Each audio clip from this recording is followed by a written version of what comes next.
quest for power is the driving force of history. Always has been, always will be.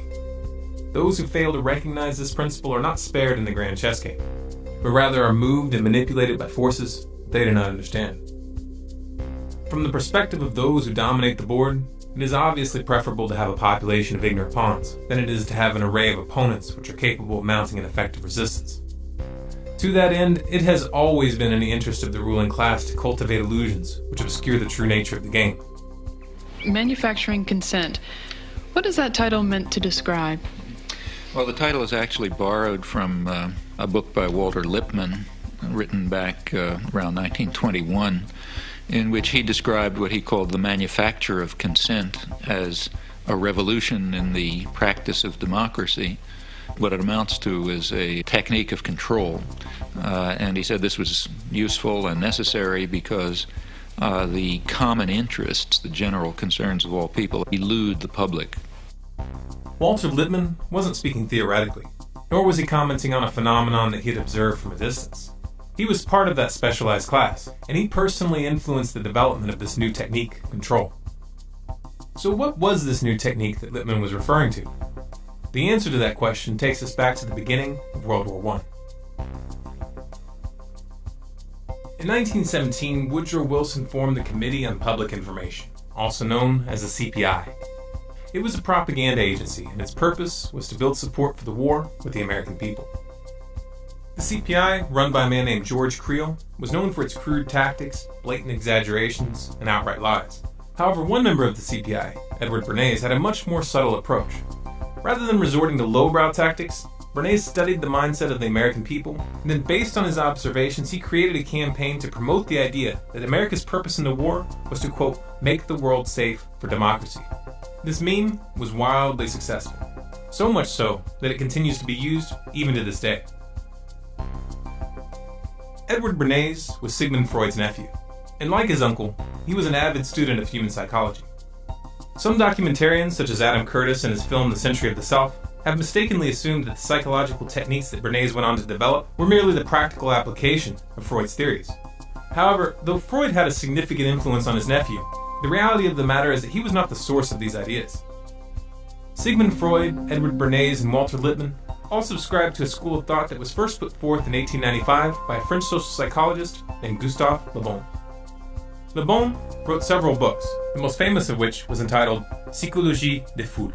It was translated into English as The Crowd, a study of the popular mind. The Crowd was a revolutionary piece of work. In it, Le Bon not only presented an in-depth description of group psychology and how it differed from individual psychology, but he also outlined a very simple set of principles that enable leaders to spark ideological contagion and thereby rise to power. Hitler, Goebbels, and Mussolini all studied Le Bon's writings, and they applied his techniques to the letter. The results that they attained were precisely those that Le Bon claimed that they would have. Funny how they leave that little detail out of most history books, don't you think?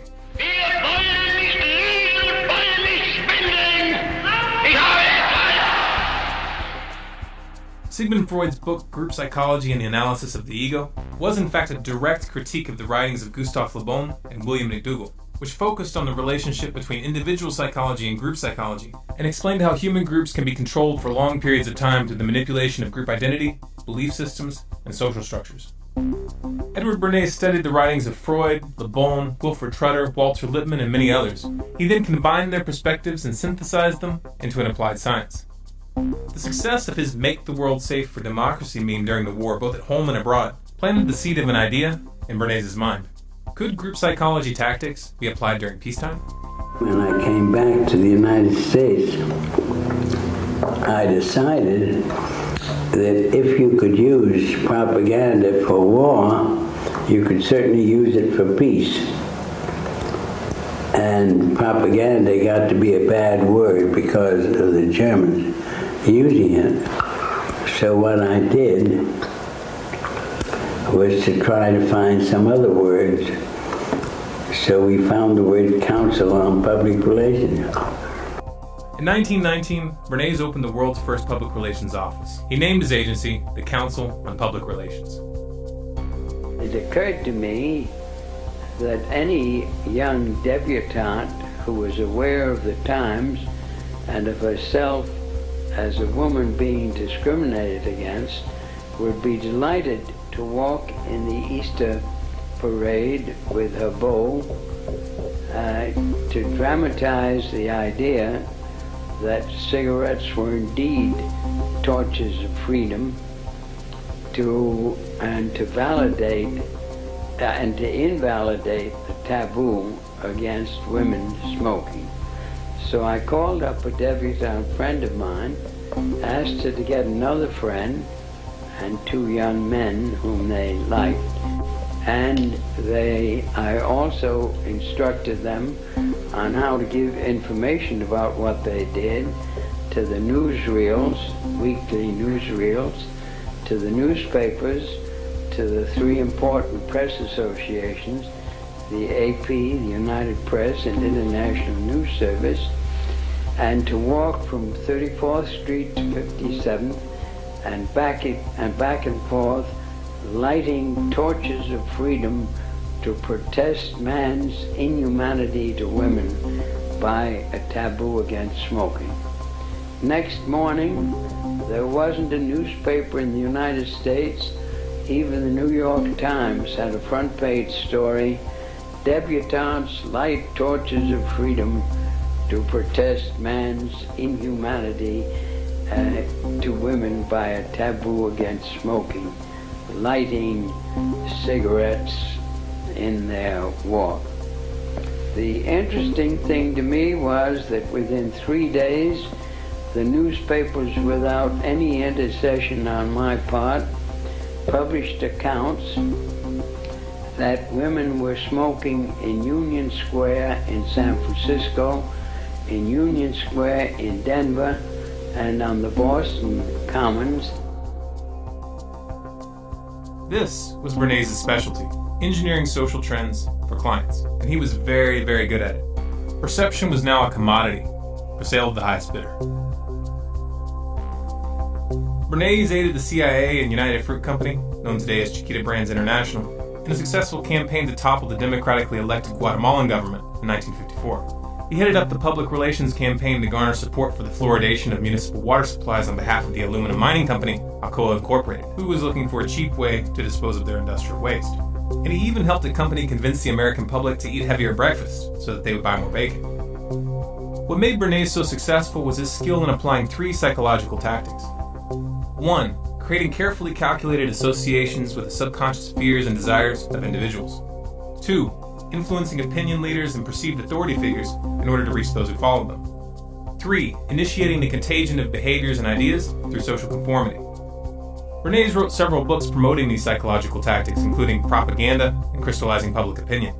In these books, he specifically encouraged governments and corporations to use his methodology to manipulate public perception.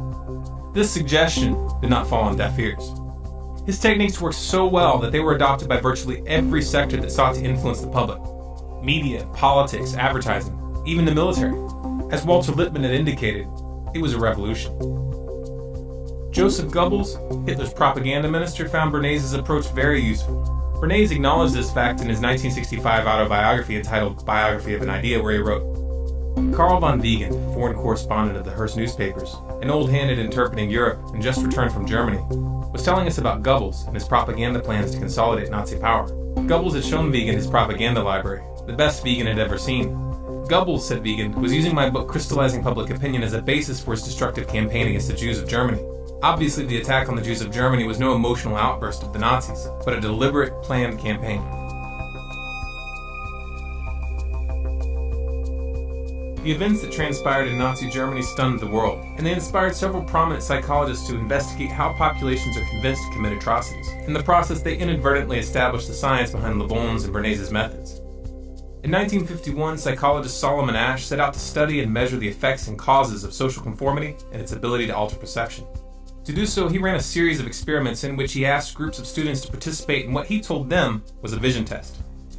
In reality, all but one of the participants in each test were actually actors, each of whom had been prepped to give specific answers at specific times. The subjects were shown a card with a line on it, followed by another card with 3 lines on it, labeled 1, 2, and 3.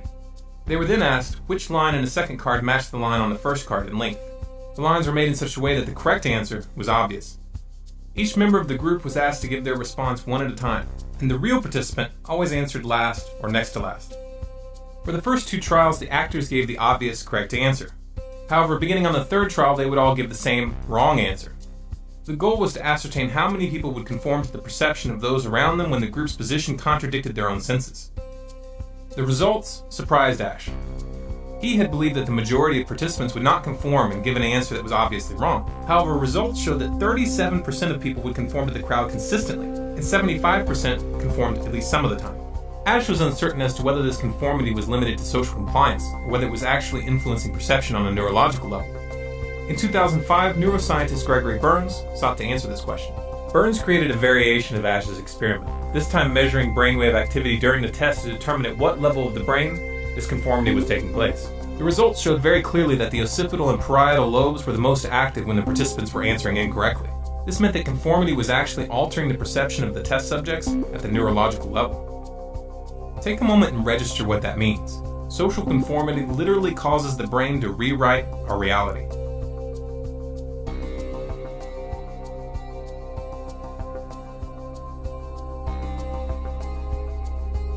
In 1961, Yale University psychologist Stanley Milgram conducted a series of experiments which measured the willingness of individuals to obey authority figures. In the experiment, test subjects were placed in a scenario where they were led to believe that when they flipped a switch, an electrical shock was being delivered to a person in the adjacent room. They were then ordered by a man in a white jacket claiming to be the official scientist in charge to ask the person in the next room a series of questions. If they received an incorrect response, they were to punish them by flipping the switch, thereby administering a shock. For example, in the first line you read, blue, boy, girl, grass, hat. Now after you've read the 4 choices, the learner pushes one of the switches on the board in front of him, and the number he has selected will light up in this box, 1, 2, 3, or 4. Now if he gives the correct answer, you say correct and go on to the next line. The correct answer is underlined and is also indicated in the right margin. Yeah. If he were to indicate the wrong answer, you would say wrong. Then tell him the number of volts you're going to give him. Then give him the punishment. Then read the correct word pair once, and then go on to the next line. As the test progressed, the voltage level was steadily increased, and the screams from the next room became more and more desperate, begging to stop the test and stating multiple times that they had a heart condition. 330 volts. Let me out of here. Let me out of here. My heart's bothering me. Let me out of here. Let me out of here. You have no right to hold me here. Let me out. Let me out. Let me out. Excellent. Fast. Let me out. Many of the subjects expressed hesitation about continuing with the experiment upon hearing the person in the other room scream and beg for help. Those that did were informed by the scientists that they had no choice but to continue. No consequences were threatened, yet just this assertion was usually enough to achieve compliance.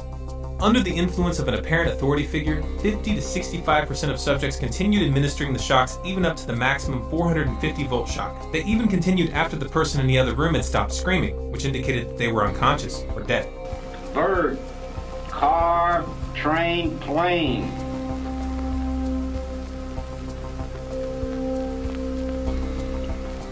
Go on, please, with the procedure. Please answer.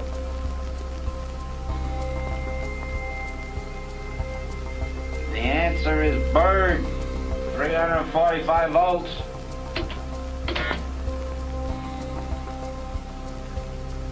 Blunt, knife, stick, word, arrow. Answer, please. Continue, please. The answer is arrow, 360 volts.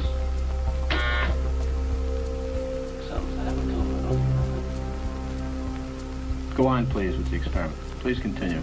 The Milgram Authority experiment has been repeated numerous times over the years using individuals from a wide range of economic and social backgrounds, and the conclusions are always consistent. The aura of authority exercises an almost irresistible force over the human mind, easily overriding core morals and ethics. Even more shocking is the fact that no legitimate authority is necessary. Appearances suffice.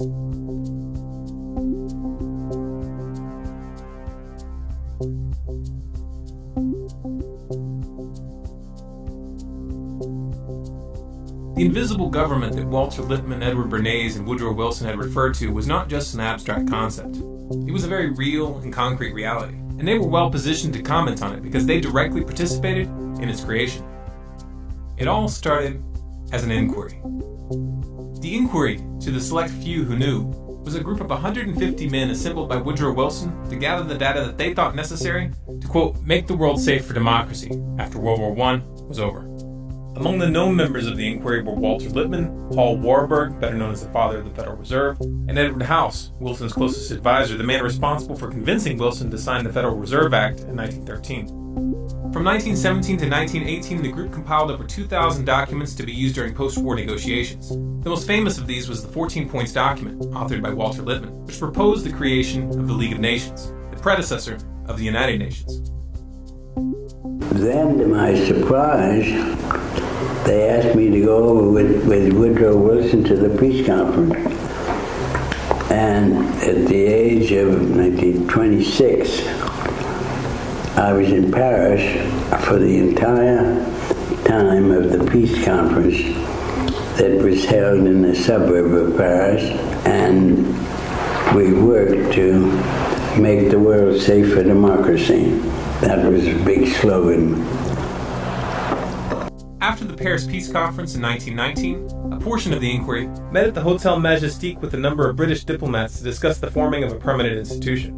This meeting eventually led to the decision to join forces with a group of high-ranking officers of banking, manufacturing, trading, and finance companies led by Elihu Root, a powerful corporate lawyer who was also a former United States Secretary of War and leading advocate of America's entry into World War I. On July 29, 1921, the merged group filed a certification of incorporation, officially forming the Council on Foreign Relations, also known as the CFR. The CFR went on to build a membership comprised of the world's most powerful business leaders, politicians, and corporations.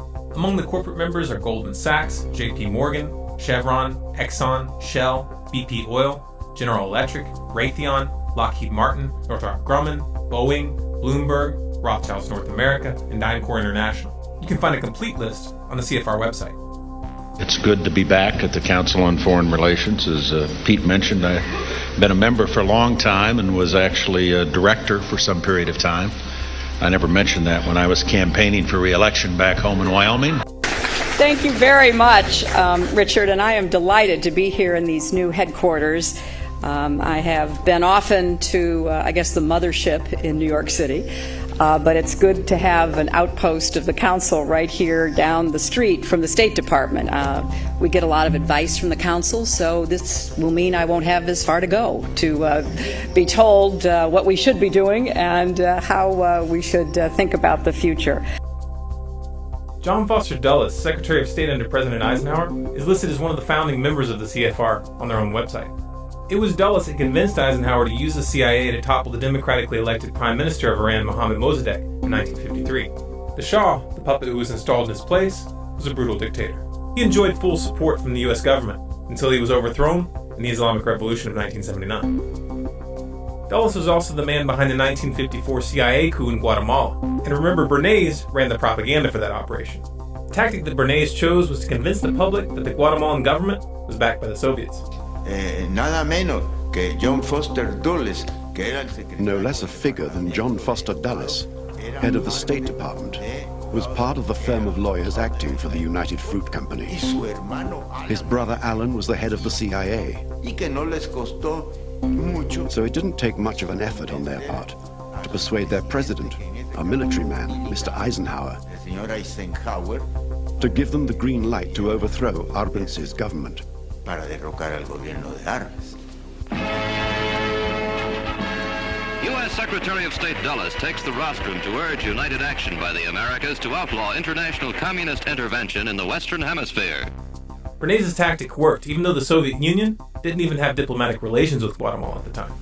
Я абсолютно убежден в том, что правительство Арбенса The Arbenz government, which had been in power from 1950, didn't enjoy any logistical support from the Soviet Union.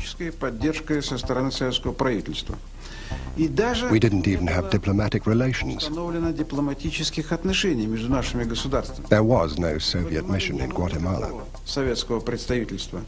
Once again, Bernays set a trend, and for the next 40 years, the U.S. government would use the specter of communism to justify invasions and covert operations around the globe. Another member of the CFR, George Bundy, was National Security Advisor under Kennedy and Lyndon B. Johnson. He was also the man responsible for encouraging the escalation of the Vietnam War, a prospect that Kennedy opposed and would not have allowed had he lived. This according to documents written by Bundy himself. President Nixon's National Security Advisor Henry Kissinger is also a member of the council. Kissinger was the man behind the CIA coup which overthrew the democratically elected president of Chile, Salvador Allende. The puppet they installed in Allende's place, Augusto Pinochet, was another brutal dictator who tortured and killed thousands of his own citizens. The U.S. government politely looked the other way. Carter's National Security Advisor, Zbigniew Brzezinski, is also a member of the council. In 1972, I became director of the Trilateral Commission, an American, Japanese, West European public organization. In 1976, I directed the foreign policy task forces for Jimmy Carter. Then I became his National Security Advisor for 4 years. Then I went back to private life, although in 1988, I was co-chairman with Ben Scowcroft and Henry Kissinger of the Foreign Policy Task Force for Vice President Bush. You mentioned something earlier that you've done that comes up right in the spot that you're sitting many times by our callers across the country, and that is a suspicion that there is a conspiracy afoot through the Trilateral Commission and the Council on Foreign Relations. You ran the Trilateral Commission for how long? About 3 years, I think. Something like that, 3 years. Not only did I run it, I helped to found it and organize it with David Rockefeller.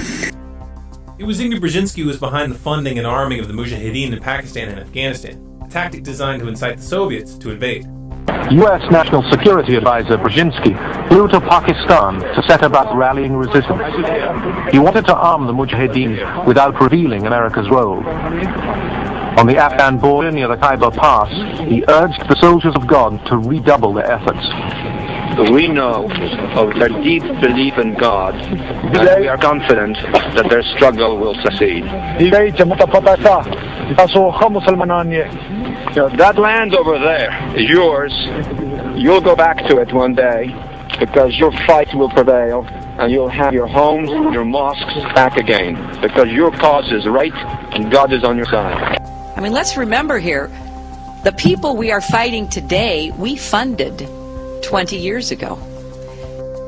Ronald Reagan's National Security Advisors Richard B. Allen and Robert C. McFarlane are also members of the council, as was his Secretary of State, George Shultz. George Shultz was behind the attempted overthrow of the Sandinista government in Nicaragua. This was part of the Iran-Contra scandal. The Contras, which Reagan and Shultz were arming and training through the CIA, killed, tortured, raped, mutilated, and abducted hundreds of civilians that they suspected of sympathizing with the Sandinistas.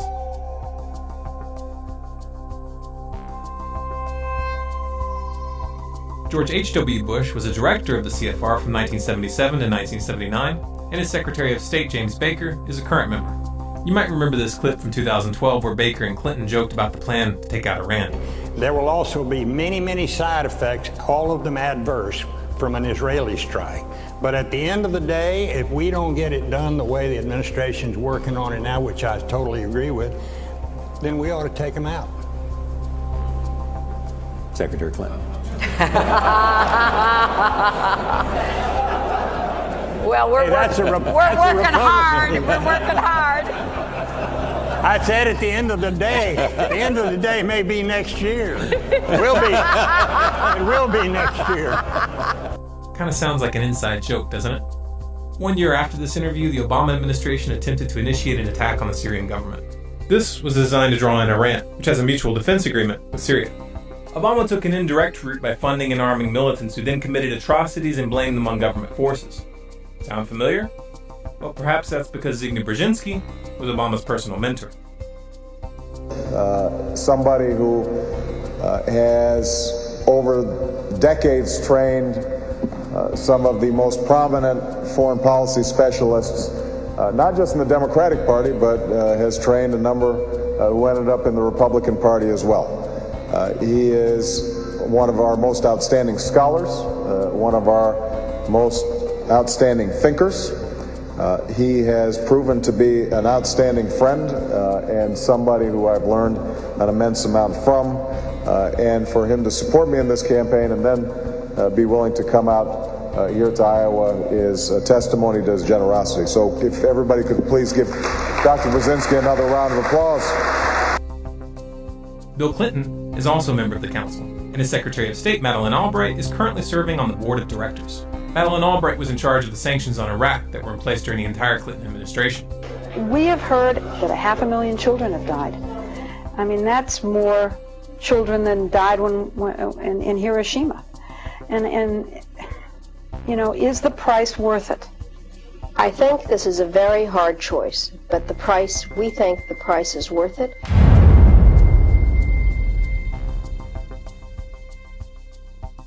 Colin Powell, who led the charge to war with Iraq by presenting false evidence to the UN in 2003, is also currently on the CFR board of directors. Indeed, the facts and Iraq's behavior show that Saddam Hussein and his regime are concealing their efforts to produce more weapons of mass destruction. My colleagues, every statement I make today is backed up by sources, solid sources.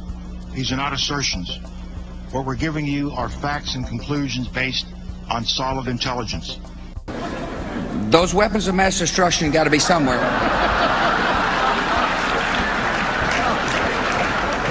Nope, no weapons over there.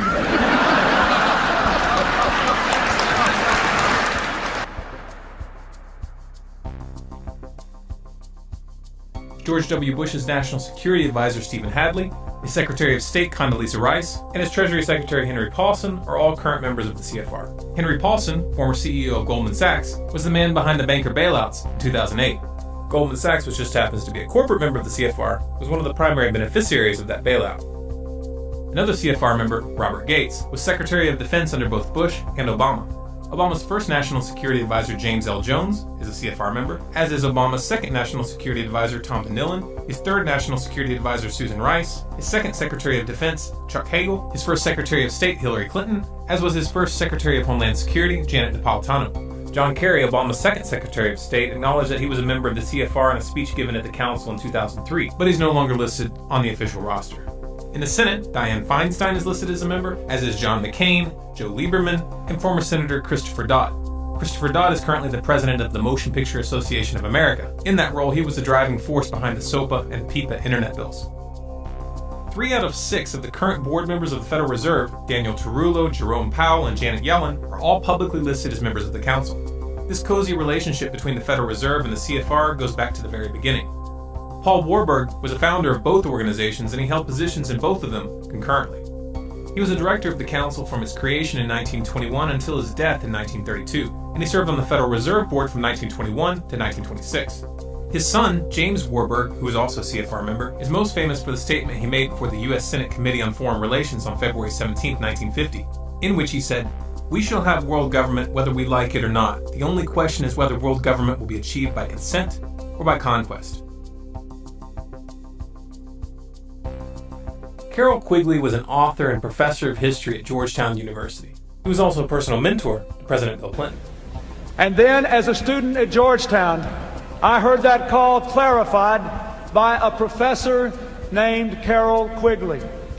Quigley served as a consultant to the U.S. Department of Defense, the U.S. Navy, and the House Select Committee on Astronomics and Space Exploration. He was not a fringe lunatic by any stretch of the imagination, but was in fact a respected member of the establishment. That's what makes the statements he made in his book Tragedy and Hope so significant. Tragedy and Hope was a dense and highly detailed historical volume which covered world history from 1914, with an emphasis on analyzing the driving forces of civilization. The book was completely uncontroversial, that is until you get to the middle, where he makes the following statement. There does exist and has existed for a generation an international Anglophile network which operates to some extent in the way that the radical right believes with the Communist Act. In fact, this network, which we may identify as the Roundtable groups, has no aversion to cooperating with the communists or any other groups, and frequently does so. I know of the operations of this network because I have studied it for 20 years, and I was permitted for 2 years in the early 1960s to examine its papers and secret records. I have no aversion to it or to most of its aims, and have for much of my life been close to it and to many of its instruments. I have objected both in the past and recently to a few of its policies, but in general my chief difference of opinion is that it wishes to remain unknown, and I believe its role in history is significant enough to be known. Quigley specifically identified the CFR and the Institute of International Affairs as key hubs in this roundtable network, and he confirmed its close relationship to banking and finance. The Institute of International Affairs, also known as the Chatham House, is a sister organization of the CFR. It was created in 1920 by the British diplomats who attended the meeting at the Hotel Majestic in Paris in 1919. There are chapters of the Institute of International Affairs in Australia, Belgium, France, Italy, Portugal, Norway, Poland, Finland, Hungary, Sweden, New Zealand, South Africa, Nigeria, Pakistan, Singapore, Japan, and in other countries as well. For we are opposed around the world by a monolithic and ruthless conspiracy that relies primarily on covert means for expanding its sphere of influence, on infiltration instead of invasion, on subversion instead of elections, on intimidation instead of free choice, on guerrillas by night instead of armies by day. It is a system which has conscripted vast human and material resources into the building of a tightly knit, highly efficient machine that combines military, diplomatic, intelligence, economic, scientific, and political operations. Its preparations are concealed, not published. Its mistakes are buried, not headlined. Its dissenters are silenced, not praised. No expenditure is questioned, no rumor is printed, no secret is revealed.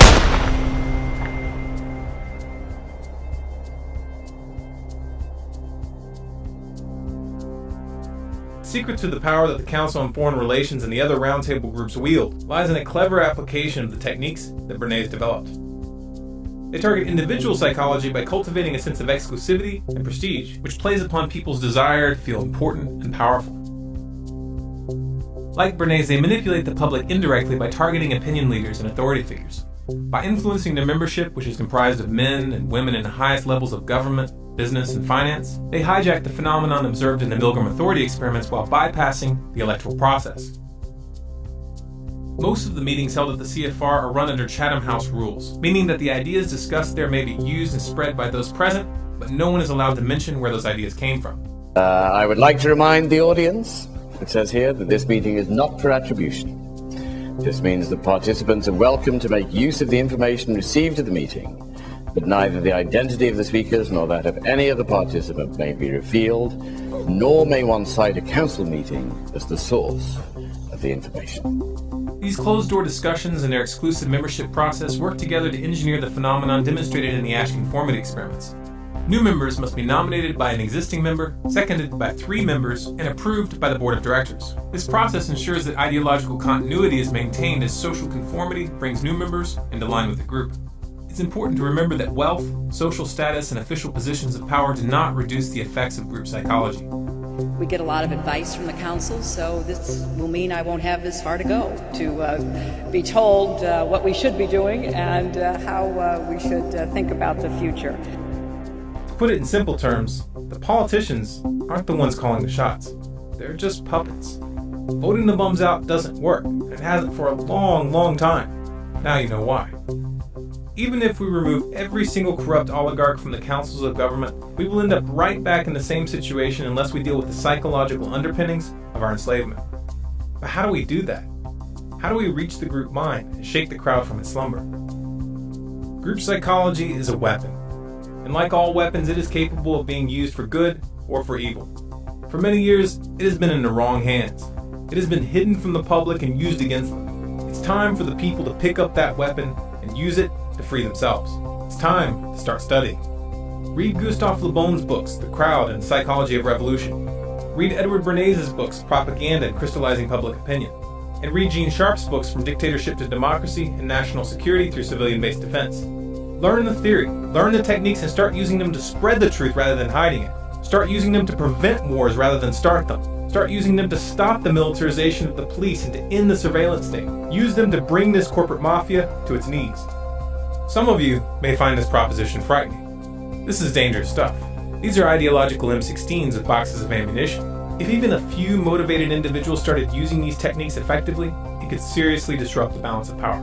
But that is exactly what's needed. I challenge you to look around. Look at the state of the world. Look at where these psychopaths are taking us. If you do not feel the imperative to change the course that we are on, then you're not paying attention. So just as I say, we aren't going to let any dogs or water hoses turn us around. We aren't going to let any injunction turn us around.